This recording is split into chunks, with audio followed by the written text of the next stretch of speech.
So welcome back. We're doing another Get Ready With Me today. Today we're talking about Prodigy. This is the sequel to Legend. Basically, if you watch my first video on Legend and you've read Prodigy, you can watch the whole video. I'll try to keep the first part of the video non-spoilery so that if you've read Legend but you haven't read Prodigy yet, you can watch the first part of the video because there'll be no spoilers for this, but you have to have read Legend first. If you haven't read Legend, go watch the first video and go read the book. Like, what are you doing here?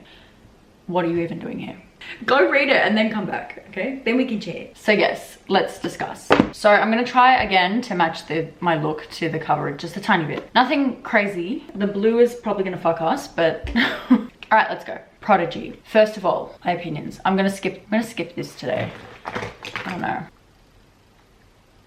I don't know if what I liked more, Legend or this. I feel like Legend walked so that Prodigy could run. I feel like in Legend we were obviously just stuck in the Republic. Like, we didn't have much of a visual or any idea of what the world is like outside of the capital and the poor sector of the Republic. So really in this book we start to see the world like expand. We learn more about like how America looks at that point in time. We learn more about like the divide, like the Republic and the colonies. In this book we actually spend some time in the colonies. I'm really hating the way I'm explaining this right now, but we just had more of an idea of how the world is kind of set up, how the country is structured. The Patriots became much more of a prominent part of the story in Prodigy. To be non-spoiler, like again, if you've read Legend, it's fine, but this is the main, like, what Prodigy is all about. So the old Elector Primo dies. His son Andon takes over. Do you guys remember Andon?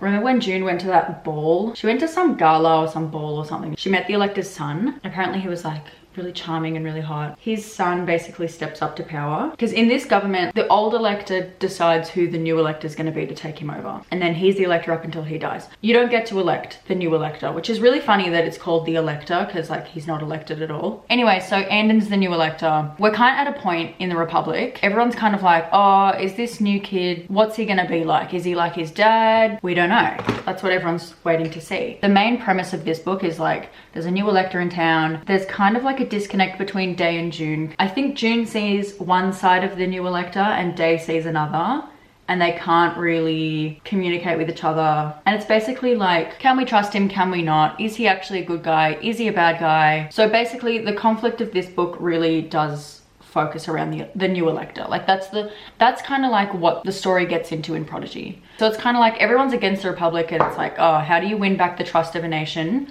when the previous person in power just like broke all the trust? So that's pretty much it, okay? So if you haven't read Prodigy, now would be the time to leave. Okay, so where we leave off, we start the book with Day and June heading into Las Vegas. They're looking for the Patriots, right? Because the Patriots are based in Las Vegas. The city that we follow in Legend, the Republic is set in Los Angeles, right? So they're heading out because they're pretty much like, oh wow, we're fucked. Like, we've just turned against the Republic. What are we gonna do now? Let's try to form an alliance with the Patriots. They're kind of starved for a better option. So, you know, the Patriots are fighting for the same cause, like take down the Republic. Let's go find them. Join forces with them. The Patriots were super thirsty for Day to work with them in the past. They tried to recruit him like 100 times. They kept turning them down. Obsessed, you know, treat him mean, keep him keen. Day knows the game. When they get to Las Vegas, they're walking around the streets. They're like stumbling through the streets. It's like, you're gonna get caught. Day's got like a fucked up leg as well. So he can like barely walk. To not draw attention to themselves, right? Because obviously they're at large. There's these Jumbotron screens that have like Day's face plastered all over them being like, have you seen this man? And like Day's just like hobbling through the streets of Las Vegas in some shit disguise, like trying not to draw attention to himself. The situation, it's just laughable. He's in like some shit soldier uniform. June's dressed up as an escort because the whole idea is like, oh, when the soldiers come to Las Vegas, they all hook up with these escorts. Because Day's leg is so cooked, he's like hobbling around. So they kind of have to pretend like he's a drunk soldier and he's like hanging around with this escort. Do you know what I mean? Like he falls over and all the soldiers look at him. June has to be like, oh, so drunk, to not blow their cover. They almost get outed because it's like, you know, they're not doing an amazing job blending in. Then they meet Cade, or someone recognized them. I think it was Cade or Tess or someone. And they bring them to the Patriots headquarters. And they meet this guy called Razor. Name is Andrew DeSoto. His like Patriot name is Razor.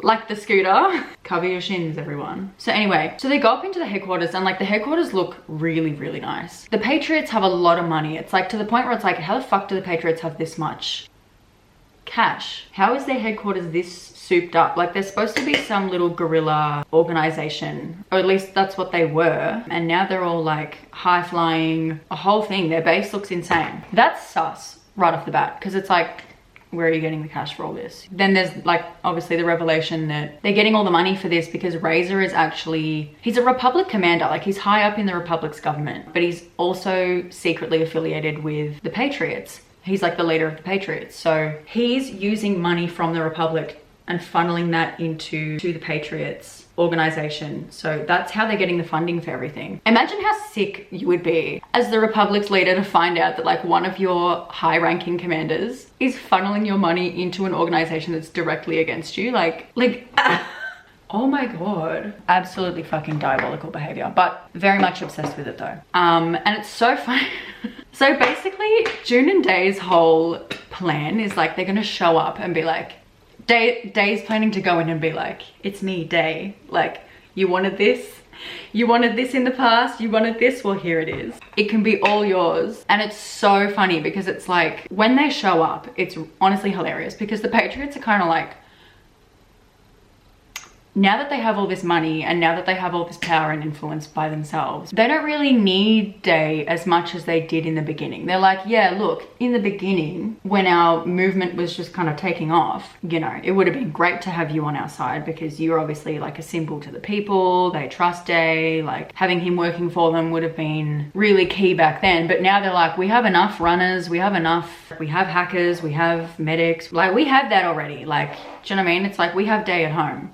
It was really giving off the vibes of like, you rejected me when I was at my lowest and now I've built my empire. Like, think I'm still interested? Think again. Like, you know those memes of those guys that are like, when a girl rejects you in high school, build the biggest empire you've ever seen so that build yourself to the point where you're out of her league now. Like, it was like, that's kind of vibe it gave me, which was so funny. Yikes. Like, reading that scene, it was like, ouch. Especially because like, and he's like showing up with his like broken mangled leg, can't run as well as he used to, can't really do anything as well as he used to, and he's like, you want a piece now? Yeah, here I am. And they're like, we don't want you anymore. Do you know what I mean? It was like, please. Which honestly, embarrassing. The one thing that does help them though is the fact that the Republic is in a really delicate position at the moment because the elector just died. They have the new young elector that's come into power. If there was ever a time to attack the Republic and overthrow them, it would be now. Like, they're weak, they're vulnerable, they've got a new young elector in. He hasn't really established himself as an authority figure or as like a figure of respect and power yet. The Patriots are like, okay, cool, we'll take you in. We'll give you a brand new leg. They're gonna offer Day a prosthetic leg. So they're like, oh, we'll give you this prosthetic leg. We'll fix you guys all up and, you know, take you in if you agree to like join our ranks, pledge your allegiance to us and work with us, and we'll give you a mission to do. And they have to agree before they find out what their first mission is, which is such a scam. They agree. They're like, fuck it, we've got no choice. Agree. And they're like, stunning. Your first mission is to assassinate the new elector, Andon. And they're both kind of like, frick. Because what are you going to say to that? This is the plan that they have cooked up for them. Because the new elector has a thing for June, like it's pretty obvious that he's into June. The way it works in the Republic is they have the elector and then they have what's called a princeps. They're like the vice president. And like typically, because the princeps spends so much time with the elector, it's like for example, the old elector, his princeps was his wife. You know what I mean? Because they were together all the time. They worked so closely together. Andon's kind of thinking like, oh, I like that June girl. Like, I might make her my princeps because then, you know, throw out the dating apps. Elect your crush to be your princeps. Like, done. In the bag. So Razor's plan for June is like, okay, you're gonna go back to the Republic, right? You're gonna get caught, sent back to the Republic, make your way back to Andon somehow, and you're gonna go in there and basically warn him and be like, hey, look, I know that I low-key caused a whole scene, ran off with the most wanted criminal in the Republic, and like absolutely dogged everyone, and then disappeared. But sorry, please forgive me because I have something you might want to hear. That was fucking a lot of blush, but whatever. Like, her bargaining chip is going to be the fact that she's going to come back and be like, I know something juicy. I have some juicy information for you if you would like to know. If you'll pardon my crimes. apologies for that. She is going to tell him the Patriots, like, I infiltrated them and they're planning to assassinate you. Like, she's going to tell him the Patriots are planning on assassinating you while he's on a certain run, I guess, on the war front. She's like, you have to change your direction. You can't go this way. You have to go that way because the Patriots are planning to attack you and assassinate you here. So that's kind of how she's going to win their trust back, right? And we've got the added fact that like Andon likes June, so you know they're hoping that that will be enough and that will work. And then she can basically work from the inside out. And then also you've got the fact that DeSoto, Razor, he's also a high-ranking commander in the Republic as well. So it's like once she's in there, they can kind of work to like infiltrate the Republic from the inside out and pull off the assassination and then overthrow the government, yada yada. Meanwhile, Day is going to be on the front lines. Day has to be the one to assassinate Andon because they want to broadcast it so that all of the people in the Republic can see that Day's the one that shot him. So then they'll be like, oh my god, it's Day, like he's their beacon of hope, he's their symbol of, you know, so they'll be like, oh my god, Day's a hero. Day shows that he's working with the Patriots and he's like allegiant to them. It'll hopefully sway the Republic's citizens to be like, oh, we should trust the Patriots, they're the good guys, Day's working with them, yada yada. Okay, so that's the plan. Once they accept that this is what they're gonna do, Day goes in to get his leg fixed up. June goes off to get herself captured on purpose, and Razor kind of organizes it. So the patrol that will come across June and find her and capture her, he organizes that Thomas, do you remember Thomas? June's older brother Matthias that died, his best friend Thomas, right? And then Thomas likes June, has a thing for June. That dynamic, okay? That dynamic. So DeSoto sets it up so that Thomas will be the one that finds her, because he knows that if Thomas is the one that finds June, they're not going to shoot her and kill her, right? Because anyone else, it might have been like on site. They see June, it's like on site. That's kind of the thinking there. But DeSoto doesn't tell June this, so she's kind of like, wow, what the fuck, ambushed. So anyway, she gets captured by Thomas. She gets sent back to the Republic, and she finds her way into having a private conversation with Andon. And she basically warns him about what they're planning to do. In this conversation, we kind of see what Andon's ideology is a little bit. Like, we actually kind of see that Andon doesn't have the same views and goals for the Republic as his father had. Like, he actually wants to see change. He wants the trials to stop. He wants the plagues to stop. He just wants to get rid of the corruption and shit. So June's kind of like, she has this conversation with him and she's like, fake. We're planning to kill this guy. We're planning to assassinate this guy, and he's actually not bad. But obviously now that she's back into the Republic, she's got limited, she can't communicate with Day anymore. So she can't speak to Day and be like, we fucked up, like we can't kill this guy, he's actually a good one, he's actually trying to help the Republic and turn it into a better place. Abort mission. She's got no way of actually contacting him, except for the fact that the Patriots headquarters, there's this live feed. Like, June gets thrown into a prison cell, right? She's being held, you know, she is a traitor, but she's in like a nice prison cell, I think. But she's like under watch, right? So she's got, and DeSoto's organized it so that like the Patriots have a view of June's cell. Like, there's like a live feed of, I think there's like a live feed of the interrogation rooms and all the crap. Day can basically watch June through the live feed. It's interesting because like while Day's getting all fired up to assassinate this guy, he's like psyching himself up to kill Andon, June over the feed is like, shit. The only shot I have at like telling him abort mission is to like throw up this little hand signal that they had back when they were wandering around the streets of Las Vegas. They have this little hand signal that's like, stop. She's talking to Andon, and then she's like, I hope Day's watching me through the security feed right now. She does like her little hand symbol, whatever it is. Day sees it and he's like, what the fuck? So that's kind of where we're at now. June decides, fuck it, I'm abandoning the assassination plan. On the day of the assassination, he's just gonna have to trust. Like, when I deviate from the plan, he's just gonna have to trust, hopefully, and understand what's going on, like pick up my clues. Hopefully he just like trusts me and deviates from the plan as well. And he's not gonna know why he's saving the new elector, but the whole point is like, he just needs to trust that June has obviously figured something out. Hopefully he rolls with it. That's pretty much that. Andon and the Senate, the Republic Senate, butting heads. They don't see eye to eye. He wants to actually change the way the Republic is and reform everything. He needs the Republic's citizens on his side to actually like enact the change, because without the support of the military, the government, and the citizens, like he can't really oppose the Senate. And you know, meanwhile, Day is headed off on the warships. He's like headed into a place called Lamar, which is like a warfront city. He gets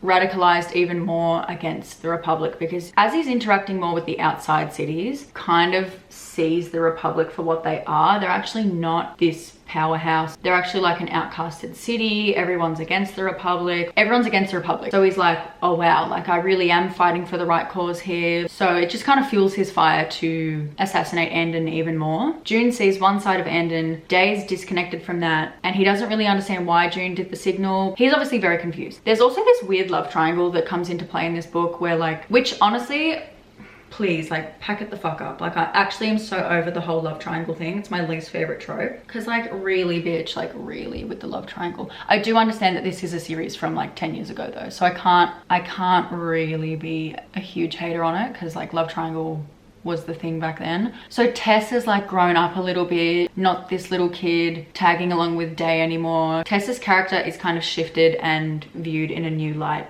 in Prodigy. Not that she's, like, seen as like a viable love interest for Day, but it's like we understand that Tess really likes Day. Tess is kind of like, you can't trust June. From Tess's perspective, she's basically saying to Day, don't trust June. She's grown up in the Republic. She's been allegiant to the Republic her whole life. She's been so like embedded in the Republic's elite society and brainwashed by the military for so long. Like she spent her whole life fighting for the Republic. Why do you think that she would just switch sides now? And it's like she's going back, getting in comfy with the Elector. Who's to say that she wouldn't just go back to them? She's also kind of reminding him like, June's the reason your whole family is dead. June ripped apart your whole family and now you're gonna start simping for her? Like what the fuck? Like make it make sense. And she's like, and I've been your ride or die this whole time. The Republic are basically out on these missions where they're going along the war front with these infected plague victims, and they're basically using, it's obviously like biological warfare, spreading the plague, because only the Republic has the cures for them. So that as he's going along the war front, he's running along the top of this train. He recognizes a symbol on one of the carriages, I think, and he's like, oh my god, that's a plague victim's in there. While he's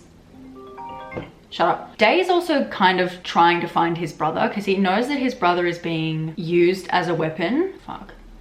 Oh my god, the look is just jumping off a cliff right now, but it's fine. He goes into this carriage, right? The biological weapon carriage. And there's this little boy, he's like the same age as his brother Eden. Looks just like him, blind from the same plague, because you know how the plague made Eden blind? He's in this tube, this like indestructible tube, he can't get out. Day's trying to help him, but like the soldiers are coming along the carriage car, so he's gonna get caught, and it's just like a whole fucking thing. And basically he was like super triggered and traumatized by it. That moment especially like really radicalizes Day against the Republic. I need to clean these makeup brushes, they're pissing me off. Fast forward to the day of the assassination, right? Let's try to put the blue on. How the fuck am I gonna do this? Oh my god, please fucking work. They're riding in these jeeps. I don't know why that everyone was riding around in a jeep in this book. Like they're always in a jeep. Now I don't really exactly remember how this all went down. But so June decides to try and like divert the assassination plan. She tries to divert his car. Her attempt is unsuccessful. She fucks it.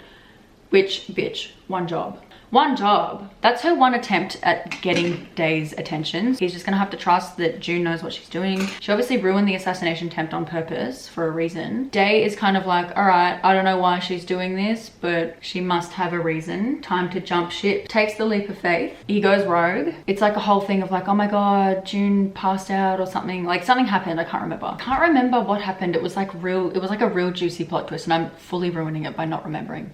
But I think she's like, wait a minute, like why are the jeeps, like why is Andon's jeep going that way? And like, I don't know, she was kind of like, this isn't how it was meant to go, like what the fuck. The car keeps going, and then she kind of has this realization of like, who would have given the command for the car to keep going? Oh, so I think she's like, she asked the guys like, why is the car still going this way, leading her down a different path? And then Andon told us to do this, like it's a direct order from Andon. And she's like, Andon wouldn't have, that doesn't make any sense. I'm not making any sense either at the moment. I feel like I should have definitely made some notes about this part of the book. But anyways, she has this realization like Razor has given them commands saying that it was from Andon, but it wasn't. And so they're still gonna go ahead with the assassination. And she's like, is this purple or blue? Oh, that's kind of a light blue. Which blue do we, oh, clearly that one. I was gonna go for that, but that actually looks like purple to me. I think we'll go for that little blue in the corner. Let's pray that I don't fuck this up, because I've never done a colorful wing ever in my life. I only know how to do basic bitch makeup.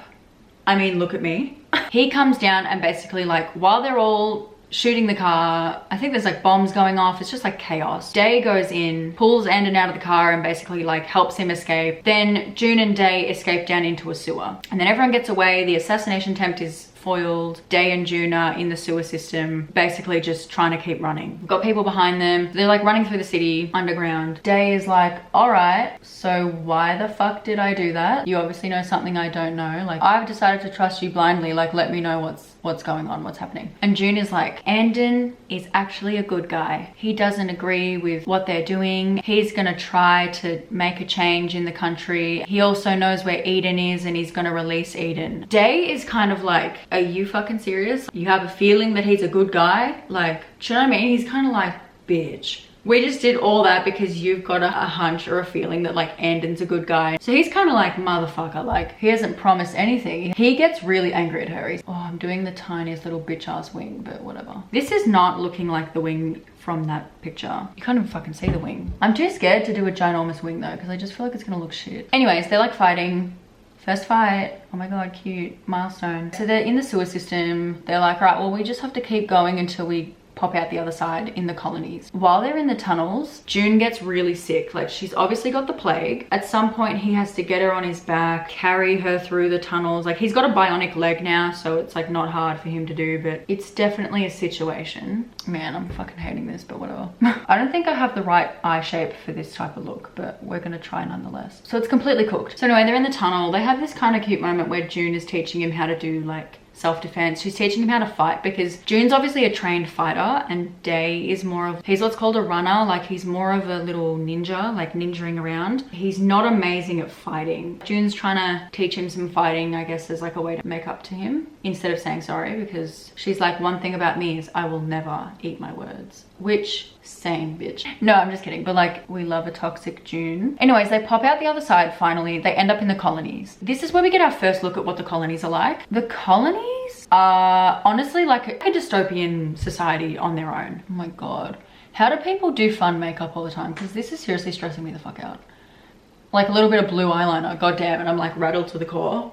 So in the colonies, it's like there's 4 huge it's basically run by corporations instead of a government. So there's like these 4 big corporations. There's Medicorp, Descon, Cloud, Evergreen, I think. Every single building, every single person works for one of these 4 corporations. The city is just plastered with ads. Everything's an ad. It's like so dystopian. Isn't that low-key where we're heading anyway as a society? Basically, these big 4 corporations control the entire city. They get into a hospital and they kind of realize the colonies actually aren't that much better than the Republic, because they go into a hospital and they're trying to get medical care for June, but they're undercover. They like, the colonies don't know that it's Day and June. So they're like, oh, can we get medical assistance? And they're like, which corporation do you work for? So at the hospital, they run into Cade. We find out that Cade's a pilot, or like she's in the Air Force or whatever. That's when they learn the truth about Razor. Razor actually works for the Republic's Senate, right? So he's trying to assassinate Andon more on the basis of like, he doesn't give a fuck if Andon's a good guy or not. He's trying to help the Senate get rid of Andon so that basically DeSoto can rise to be the new leader or elector. And he's just gonna further the Senate's regime, which is the plagues, the trials. Anyway, Razor is evil, okay? Which honestly, like with a name like Razor, I feel like we should have seen that coming sooner, you know? But alas, this is looking so mega fucked up. It's like not even funny. Should I pull it under my eye, or is that gonna be like really, no, I think it would look crazy if I did that. Let's not. They're pretty much the same shit. Like the colonies, the corporations that rule the colonies, like they don't give a fuck about people either. They're all about corporate greed. Like the Republic and the colonies are basically the same bitch, because if you're poor in the colonies, good luck getting help. You know, like they're not going to give you medical assistance. They're not going to help you, because we see that when that lady goes into the hospital, she tries to get help and they're pretty much like, eat a dick, povo bitch, like we're not helping you. Go somewhere that cares, you ain't got money. So the colonies are just like really disturbing. Also not that huge of a surprise. Like not everything that glitters is gold. I don't know what to do about it at this point. It's fine. The look has jumped off a cliff, but it's fine. We're here for the story, everyone. Let's put some black in there to really, at the hospital pretty much.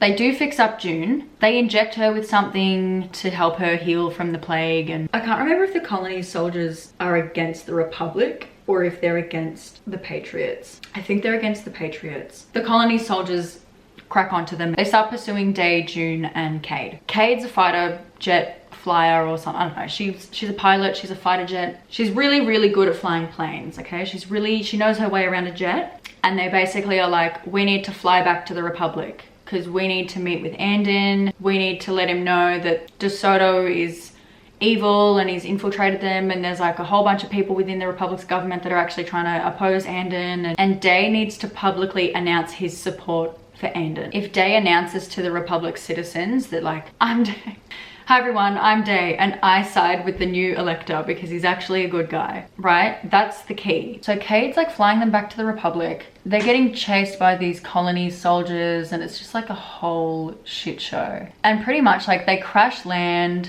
This was really fucked because the jet crash lands, like they go through some tunnel and they lose the colony soldiers, and then they end up in the Republic's city again, and then they crash land. Then the Republic soldiers are trying to kill them, and like they're trying to get away.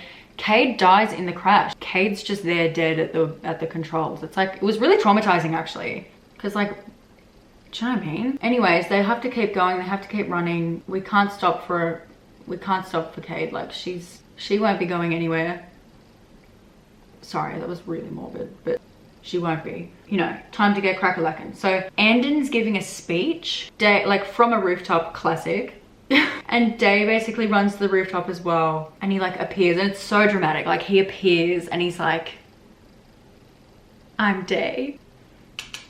And trust me everyone, Andon's a good guy. He announces his support for Andon and the new government. The Senate are the evil ones, like Andon's trying to help us. Little emotional speech. He like riles up the public, and like with the public's support, because the public will just support Day. They're like, look, Day's our hero. He's the people's princess. So they decide to rally behind Andon. They show, like they give him their support. Thanks to the support of Day, general public turning to support Andon. They managed to like rally the support of the army and everything, and they basically captured Razor. They capture all the people that are opposing the government. All the inside spies end up getting caught. They catch that stupid bitch, Commander Jameson. Literally fucking hate her. She is so annoying. She's such a like, honestly, like fuck that hoe.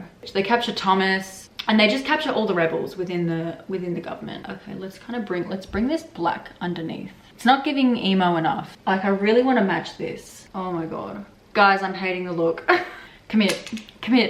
Fuck. And there's like the blue up here. Fuck my life. Commander Jameson, Thomas, and everyone else are captured and they're sentenced to death, right? They're going to be killed by the firing squad. Thomas, his final request is he wants to have he's like, I want to chat with June. Like that's my final request, right? Because we know he's like a gigantic simp for June. Thomas is just so blindly dedicated to the Republic that it's like, he's like the biggest bootlicker you've ever met in your entire life, like really. So he's kind of like, it was my command, I've done everything right. I always tried to warn Matthias, like if he kept dabbling around with this shit, he was gonna get caught one day. And like, I had a direct command from Commander Jameson to shoot him. He basically, because we find out, he explains that like Matthias, because obviously like Matthias had a thing for Thomas, and he's like, oh, just wanted you to know the truth. Matthias kissed Thomas. And it was so random because it was like, why the fuck why are we even talking about this? Like, why is this even in the book?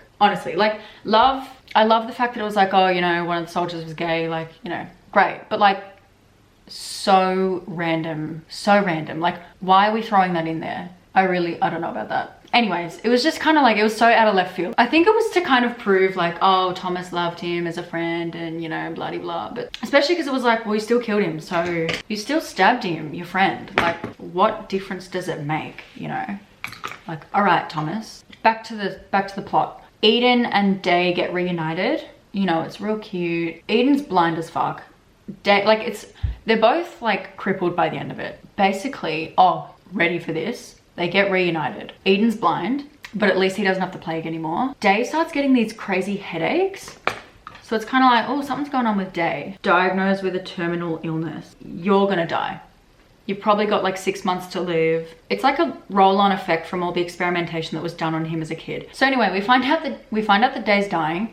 And then we also find out that Andon has offered June the position of being his princeps elect. Before someone gets to become a princeps, there's supposed to be like a couple of contenders, and he picks like some old man, some other random chick, and then June. And it's so funny because it's, fuck, I just poked myself in the eye. The other two have all this experience in the government. Like they've been in the government for years and years. They know the Republic like inside and out on a systemic government level. And then there's just like random June, just like some 16-year-old girl that's so clear who Andon is gonna pick. Like he's just kind of adding the two as a formality. Then he's got this chick that it's like he's obviously interested in, so it's like, oh, I wonder who he's gonna pick as the princeps. June could be a good leader of the Republic. Like, she obviously cares.